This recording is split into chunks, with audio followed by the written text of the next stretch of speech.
Welcome to this very special edition of the KJ Masterclass Live, the show which ensures that you profit from your time spent here with experts, either through their industry insights, information, or simply learning from them.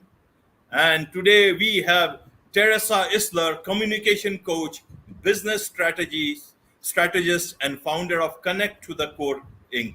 Welcome to the show, Teresa. Thank you. Thank you. So, Teresa, you have 35 years of experience working with hundreds of individuals and organizations, coaching them to how to get people to do what they want. You have also designed exclusive programs and methodologies, and you do to help your clients get to the point where they want to. And the most important of all this is that everybody is worried about sales, selling something, selling an idea, selling whatever they want to in their own ways. And sometimes it is bordering non ethical. And today, that's why our topic is how to communicate and influence in a non manipulative way. Can you tell us what exactly is ethical communication? Let's begin from that. Well, I mean, we can say it's ethical communication, but really the easiest way to think about it is it requires taking your attention off yourself and putting it entirely on the other person. And that, for most of us, we're very individualistic. We're very focused on ourselves in our communication, in our interactions. And when one is focused on themselves, it's very easy to slip into behaviors that could cross the line. And the way to ensure that that doesn't happen is have your attention focused on whoever it is that you're attempting to influence or motivate. Right, right. So, Teresa, let us look at communication in three different settings. If there is any other setting, you may add. One is the personal communication that we communicate with family and friends.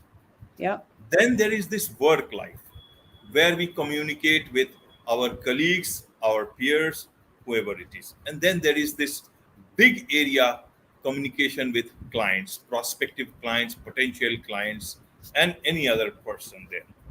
So, how does one still is able to earn his bread and butter, live a good, happy life at home, have a healthy relationship at work, and as I said, can earn his bread and butter well without being manipulative about these things? I know there are so many things into it, but this is just to put the ball in your court so that you can play it the way you want to. So please, Right. over to you. So the big thing is how we operate, the default way that we operate is we all are the center of our own universes, right? I want what I want, you want what you want, and our universes collide. Yet each of us have things that we wish to accomplish. We have goals that we have set out, we have intentions that we want to take place. And if we stay at the center of our own universe, expecting that others are going to come join us, it's not going to happen. So the way that we get things done always is through other people. So it makes sense for us to join them where they are, to understand how they're experiencing things, what they want. How do we, instead of focus on, here's what I want, instead go over and focus on what is it that you want and how can I support you in achieving that? And that may seem like an obvious thing in a business setting. Oh, how do I help my customers or my clients have what they want? I'm going to do this for them. I'm going to focus on that. However, the same thing is true at home. Same thing is true internally, is always focusing on what is it that they want, what's important to them, what is meaningful for them. And then you go and you are a partner to them in supporting them to accomplish what's important to them. And by doing that, you get what you want too. It's through Right. that avenue. Right. Carry on. Carry on. Okay. Carry on. So that may, I'm gonna take it back and again take it in a business setting, and I'm going to show you the difference. So Right. most often when we are in a business setting and we're talking to our customers or our clients, we go and speak about, here are my products. Here are my services. Let me explain to you about all the nuances and why we're so great and everything that's good about us. Me, me, me, me, me. It's all focused on ourselves. Well, our customers and our clients are saying, yeah, but what do I get? I have this problem I'm trying to solve. I have this situation that I'm trying to correct. I have these aspirations that I need help with. What about me? And we're so focused talking about ourselves and what we do that we miss the opportunity to really distinguish ourselves of joining them with what's most important to us, to them. And we have a whole hierarchy of how we see businesses. At the bottom of the hierarchy is when you are a product or you are a service expert. You know your product, you know your service really well, inside out, which is good. It's important. And what it does is it throws you into the deepest level of competition that you're going to get into. You are a commodity. You're no different than selling, coffee beans or selling any other kind of commodity. So there's not really a lot of distinction that you can make. My feature or this little widget that I have is better than yours. And so you get into that kind of feature dogfight. And the other thing is when you're competing in that area, what also happens is the only real distinction that you have is price. You get into price conversations a lot. When you move up this hierarchy is when you become a solution expert. You have crafted, here's a solution that's going to make a difference for people in their businesses. I've got something that's better than the other solutions. Now, that is it's raising the level of that commoditization, yet it's still going to be commoditization. Where when you get to the peak at the top of it is when you are a problem expert. And that's when you know and understand the problems that your clients or customers are experiencing, those pain points that they have that they want to fix. Sometimes the problem is that they have big goals and they don't know how to achieve them. So it's not just like pain, but it's also the pain of not achieving what they want. So when you are a problem expert and you speak to that and you understand their problems better than they even know them themselves, that distinguishes you, pulls you apart from everybody else because nobody is talking to them that way. And then you go, and by the way, I understand this problem better than anybody else. And I've crafted a solution that is specifically designed to resolve that problem. And I have this whole array of products or services that I've developed to support the solution that addresses the problem. So it flips it around from how we naturally and normally approach our communication with our customers. Right. Right, Teresa. Now, when there is a communication, there is a message. Yes. When Yes. and when there And is a it's the right message, message. It's the right message too. so how do you know sometimes not everybody is an expert. Somebody are just is a messenger, but then he is a very crucial part of that, message delivery. So Yes. how do you know, or even if you are the leadership, you don't know, sometimes the pressure is too much. uh, if you are a Yes. listed company, the board is there. If you are not a listed company, but still there are, people you are accountable to. So uh, how do you know that this is the right message? And secondly, this is also a non-manipulative message. How does one distinct make that distinction while they are preparing for that message delivery? A great question. The first thing, how you know it's the right message. A couple of things. One is your results are going to be better. So Okay. that's the easiest way. The other thing, and it's interesting how rarely this is done. But one of the other things you can do is you can ask your customers, your clients, especially ones that are I recommend this, and we do this with our clients all the time, but I recommend looking at your customer base or your client base and identifying the top 10, the ones that they might not actually be generating the most revenue, but they're the ones that you would like to have more clients like them, that you enjoy working with them, that they generate good revenue, that it's just like, that you feel like you get better and better the more you work with them. Have conversations with them and ask them, why do you do business with us? What is it that we do that really makes it worth your while and is valuable for you to do business with us? And is there anything that we're doing that you would like us to change that would make it easier for you or make it more valuable to you? Having that, we're so afraid to have these kinds of open, honest conversations. And when we're able to do that, one thing that happens is that we find out, like you said, is my message landing? Does it resonate? Is it solving the problems that are most important to them right now?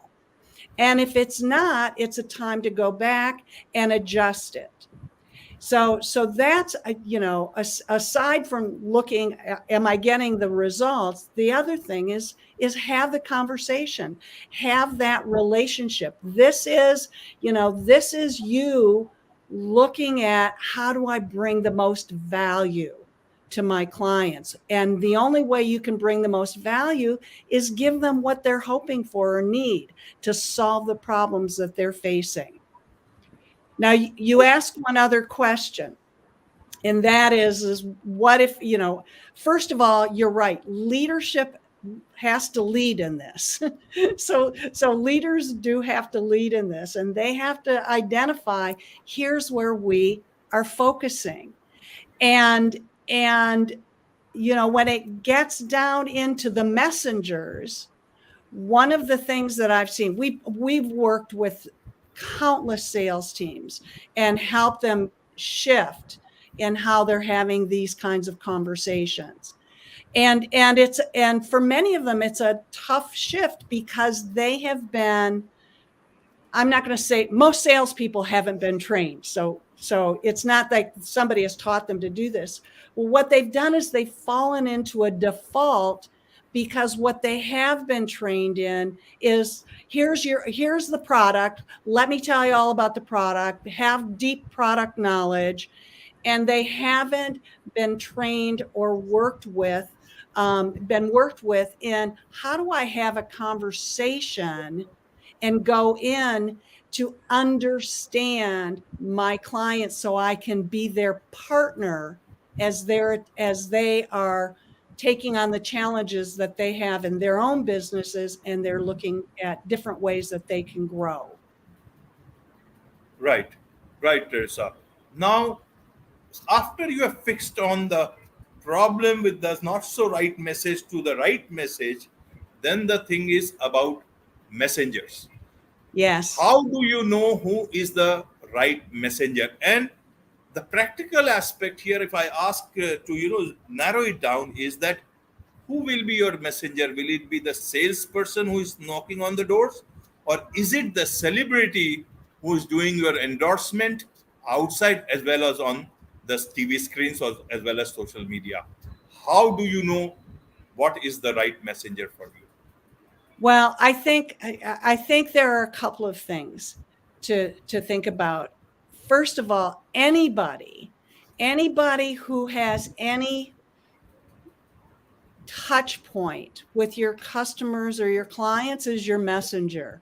So if you, for instance, are in a retail environment, every single person that they see is a messenger. So they all have to be aligned with what it is that you are conveying. And that starts at the top and has to cascade and trickle through. Like everybody has to be aligned on that. And you have to check on it because we get we get a little fuzzy on the edges, so you have to keep reinforcing it. But the first thing is anyone that has any interaction with your customers or your clients are your ambassadors. They are there and they are speaking on your behalf. So it's important that they know what the message is and that they are clear about how you treat your customers and clients, how you view that relationship. So that's an important thing, that it is a relationship, and that their job is to make sure that their clients and customers have a good experience, that it's like everything that they can do is to ensure that that experience is reinforced, that positive experience is reinforced. And that goes the same thing with if you were to choose a celebrity or a spokesperson who is outside of your company, that who they are, their image, their values are aligned with yours. If there is a discordant relationship there, you are going to be sending mixed messages out there. Right, right. Now, earlier you said, Teresa, was that if you have the right message, then you will get better results.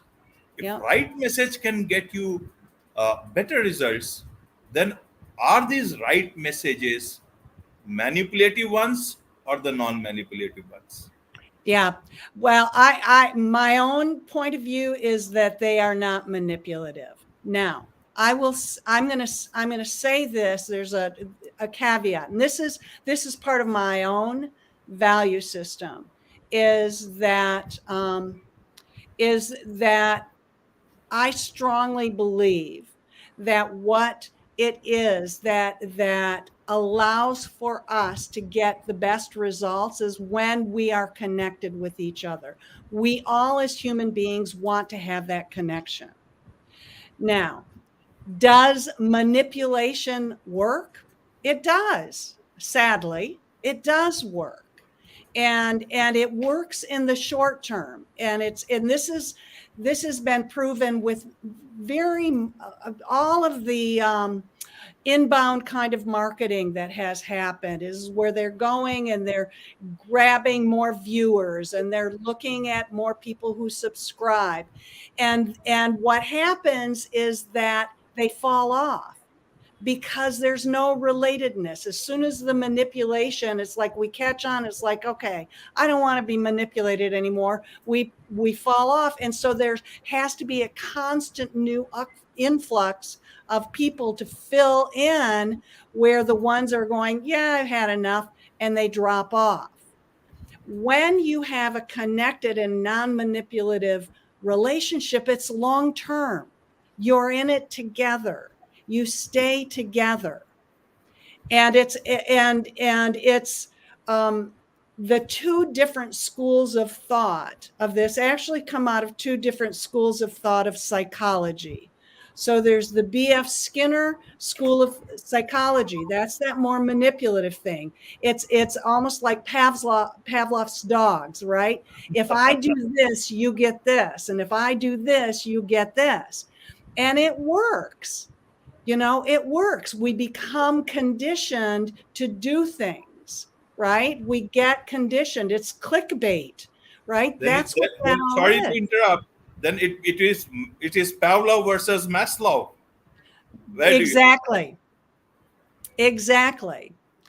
And so those two schools of thought, my own internal personal value system says I'm going the other way. I'm not interested in that.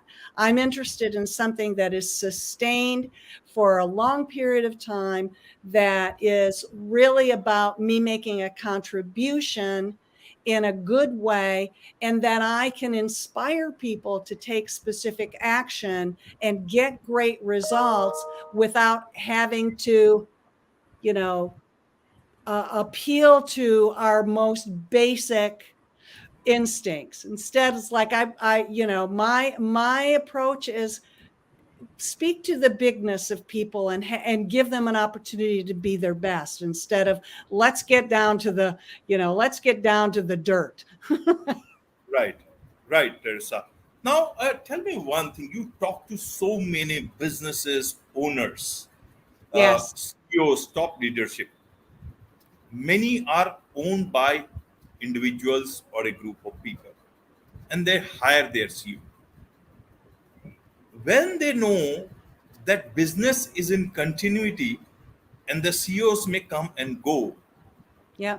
then don't they also understand that if the leadership is taking recourse to manipulative, sort of messaging to the customers, it is may bring short-term results. It's a fact. It's only going to be short-term. Yes. Then is it that they are serving the customers, or is it the CEO they are serving for the short term, because it's going to harm them? And in the long run, when business is in continuity, the CEO will not be there, but the customer will still be there, and he will not prefer you as the one. How is it that so many businesses are not able to see it? Well, they unfortunately, a lot of businesses take very short term. Like, it's it's really about stockholder value instead of shareholder value, and so they're really looking at, if it's a publicly traded company, they're looking at the short term of the stock value, but they're not. They take very short views, and we're paying the price for it. We're economically, we're paying the price for it, and we're paying the price for it, and there are a lot of different fronts. One of them is our ability, the turnover of our team members, of how they feel, because you cannot treat your customers differently than you treat your team members, your employees. And we can pretend there's a difference, but there isn't. So if you are in a short-term transactional relationship with your customers or your clients, I will guarantee you that the same thing is true with your team, with your internal customers, your employees, and you're going to see churn. You're going to see that people are not going to be engaged. And so that ability to inspire people, and again, as I said at the beginning of our conversation, the ability to really support others in achieving what it is that's important to them, and having that be the way you approach your business, it's going to influence the results on both sides. You're going to see your customers are there and stay with you for a longer period of time, and your clients and your employees are going to do the same thing. Now you have to bring value. This isn't like you just get to be friends. I'm not saying that. You must bring value. You must bring solutions for their problems. You must do that. If you don't bring value, it's not going to make any difference how nice a person you are, right? So let's not confuse this with being friends with everybody. Okay. You know, this is, you can speak very clearly, and you can be very direct in the things that you say out of service to others. So I Right. I will tell you, some of the CEOs that I coach have heard me say some very, very tough things to them. It's like I don't pull any punches with them. I do it from a place of value to them. It's important for what they've told me are the goals that they're trying to accomplish. And I will say, if you're going to accomplish this, this is your responsibility, and here is where you need to change how you are operating. When you communicate with your executive team or your managers or your salespeople in this way, instead of getting the results you want, what you are doing is you are cutting them off at the knees, and you are actually created more friction to being able to achieve what's necessary.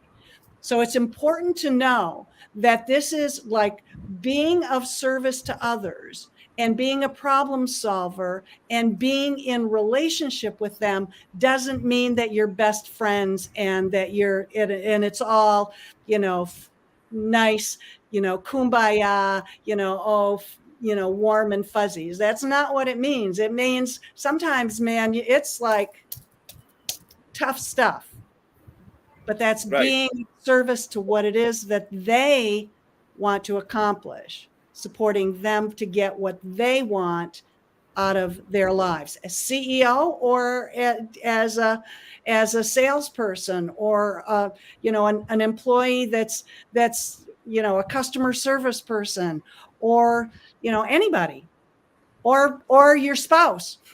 Right. Also, Right. In fact, I was just thinking about this earlier reference to, Pavlov versus Maslow. Now you see, almost everybody want to reach to that level of self-actualization. That's yes, what you feel about the human life after your security needs are met. The yes. leadership, by the time they have achieved that role, I think their security needs have already been met for what a normal human being, would ever need in their normal lives. I wonder then, why doesn't, the Pavlov part does not leave them even there when they are so close to reaching that level of self-actualization by doing the right stuff. It will continue to baffle me for a long for forever, but I guess that's the way human beings are. If you want to add something to this. I think that it's part of the journey that all of us are on. We're all we all have our things that we've got to work on. Right. We've all got our warts that we deal with, and all of our dark sides that we look to manage or overcome. And so I don't think that stops, no matter who you are or what your position is or how much you've already achieved. And you may have more resources and time available to you to focus on some of those things. I think that if you're not having to worry about how to put food on the table, it does afford you the ability to think about some other things, and to concentrate on how do what a lot of the CEOs that I work with are thinking about: how do I leave, what's the mark I want to leave on the world? What's the legacy I want to leave? How do I leave things in better shape than when I got them? And so there's that. It is moving up that hierarchy of needs. So it does get to more about purpose and Right. impact, and that sort of thing. Because you're It, right, they don't have to worry about putting food on their table. That's gotten handled. right.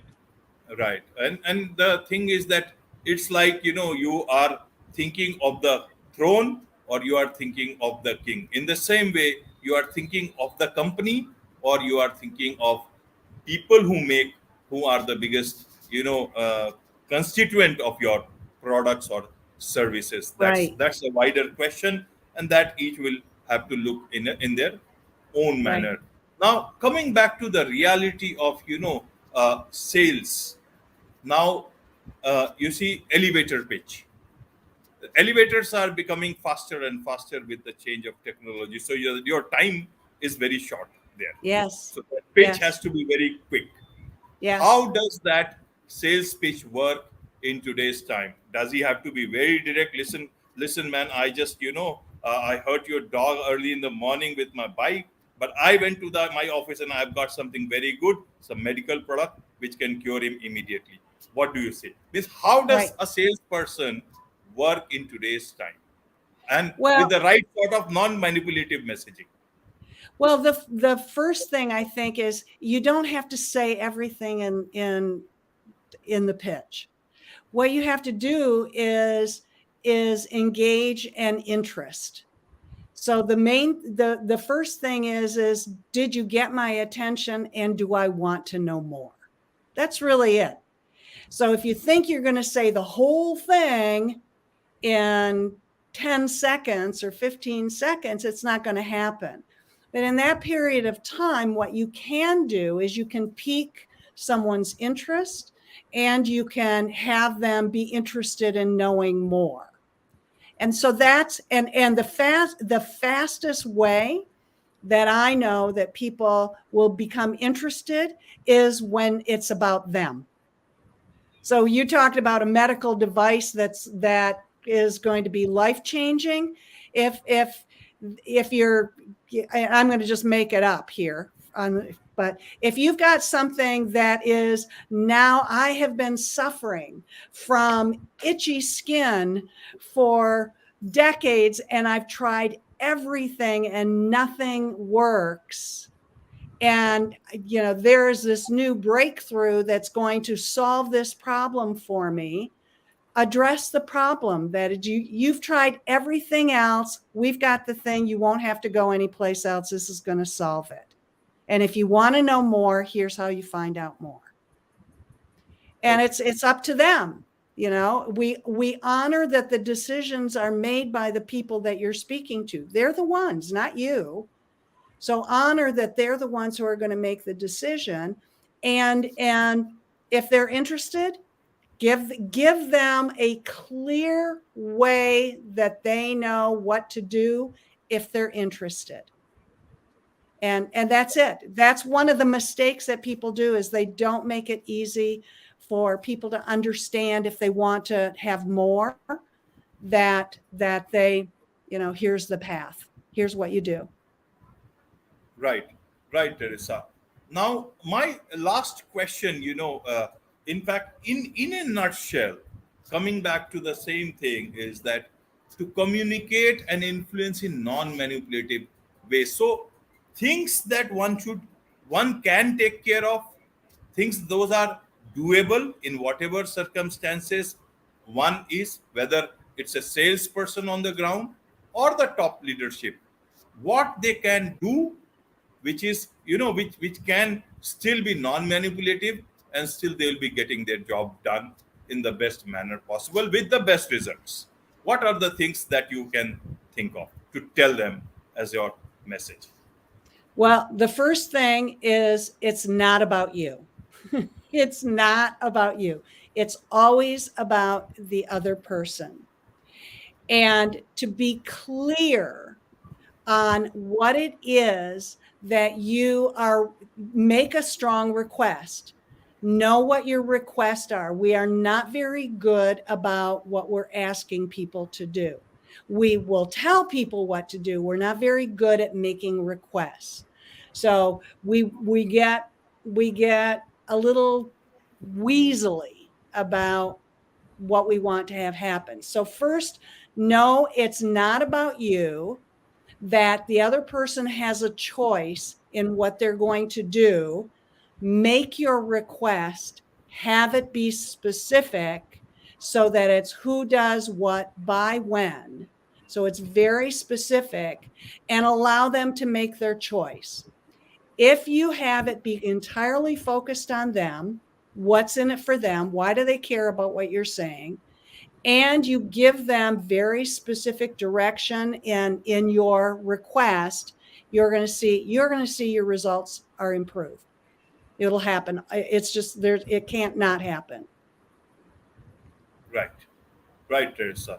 I think these things will help a lot of people, and the things that you shared in the conversation, I'm sure these whoever wants to get understand these things, and even for the leadership, for the people, if they can think about it, it will certainly help them steer their businesses or their sales process or even the messaging process or Yes. communication process better.